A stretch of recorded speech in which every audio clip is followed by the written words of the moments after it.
Hello friends, तो कैसे हैं आप सब? उम्मीद करता हूँ कि बहुत ही अच्छे, खुश और सुरक्षित होंगे।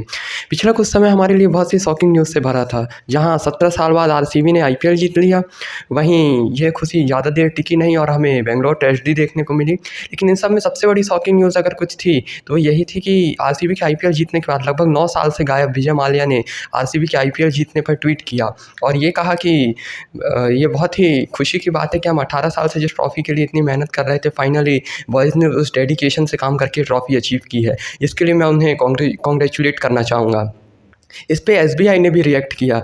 बिल्कुल सर, ये बहुत ही खुशी की बात है और हम चाहेंगे कि आप इंडिया वापस आएँ और हम साथ में मिलकर सेलिब्रेट करेंगे। जब विजय माल्या का ये ट्वीट वायरल हुआ तो एक बार फिर से लोग जो लगभग विजय माल्या को भूल चुके थे, उन्हें फिर से ये याद आया कि विजय माल्या वही हैं। जी हाँ, आप बिल्कुल सही समझे, विजय माल्या वही हैं जो 2016 में 9 करोड़ का मनी फ्रॉड करके यूके चले गए थे। हालाँकि अभी तक ये बात एकदम क्लियर कोर्ट में प्रूफ नहीं हो पाई है कि विजय माल्या ने मनी फ्रॉड किया था या नहीं किया था। लेकिन फिर भी लोगों और लगभग संपूर्ण देश और यूके वालों का भी यही मानना है कि कहीं न कहीं आधिकारिक पुष्टि नहीं हुई है, लेकिन लोगों का यही मानना है कि विजय माल्या इस फ्रॉड में पूरी तरह से शामिल थे। लेकिन जब विजय माल्या का ये ट्वीट वायरल हुआ, तो इसके बाद लोग उन्हें इतना ज़्यादा ट्रोल करने लगे कि फाइनली उन्हें अपने बीच बचाव में एक पॉडकास्ट भी करनी पड़ी। उनकी यह पॉडकास्ट राज समानी के साथ की गई है। यह पॉडकास्ट लगभग 4 घंटे 18 मिनट और 18 सेकंड लंबी है, जिसमें उन्होंने अपनी पास्ट लाइफ से रिलेटेड, अपने एलिगेशन से रिलेटेड मुद्दों पर खुलकर चर्चा की है। जिसमें जो सबसे बड़ा मुद्दा सामने आया है, वो मनी फ्रॉड का ही है, जिसमें उन्होंने बहुत खुल के बात की है।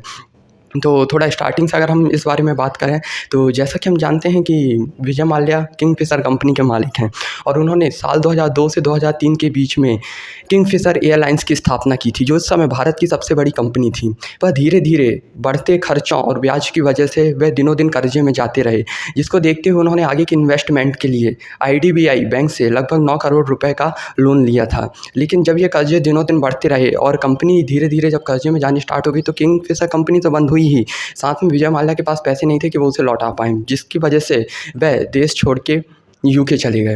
हालाँकि उन्होंने अपनी पॉडकास्ट में ये बात साफ-साफ बोली है कि उन्होंने सारे पैसे लौटा दिए हैं। हाँ, किंगफिशर कंपनी बंद हुई, इस बात का उन्हें बहुत दुःख है।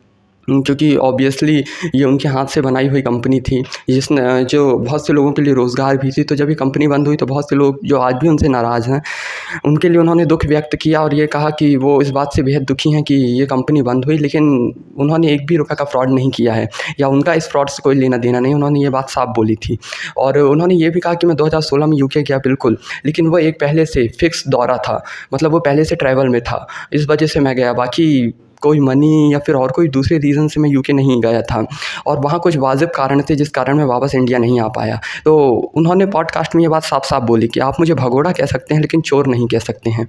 जी बिल्कुल, जैसे ही मैं कभी-कभी चिकन खा लेता हूँ, लेकिन फिर भी मैं वेजिटेरियन हूँ।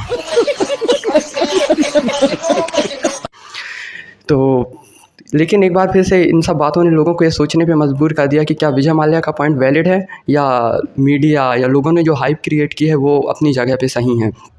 जब राज समानी ने अपने पॉडकास्ट में विजय माल्या से यह पूछा कि क्या आप वापस भारत आएँगे या वापस भारत आना चाहेंगे? तो उन्होंने कहा कि अगर भारत मेरे साथ निष्पक्ष न्याय करता है और साथ ही एक सम्मानपूर्ण जीवन जीने का विश्वास दिलाता है, तो ज़रूर मैं इस पे गंभीरता से विचार करूँगा।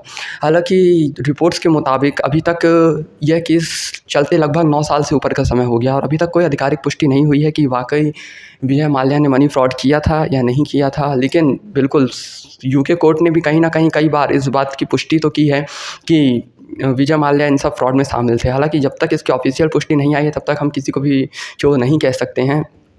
बाकी एक बार फिर से जब से यह टॉपिक खुला है, तब से लोगों ने को इस पे विचार-विमर्श करने का मौका मिला है और बहुत ही डिबेट का टॉपिक बना हुआ है। हालाँकि अभी फ़िलहाल हमें इस बारे में इतनी ही जानकारी प्राप्त है, लेकिन जैसे हमें कोई नई अपडेट मिलेगी, हम उसे आप तक पहुँचाने का प्रयास करेंगे। अगर वीडियो पसंद आए तो चैनल को लाइक, शेयर एंड सब्सक्राइब कीजिए। Thanks for watching.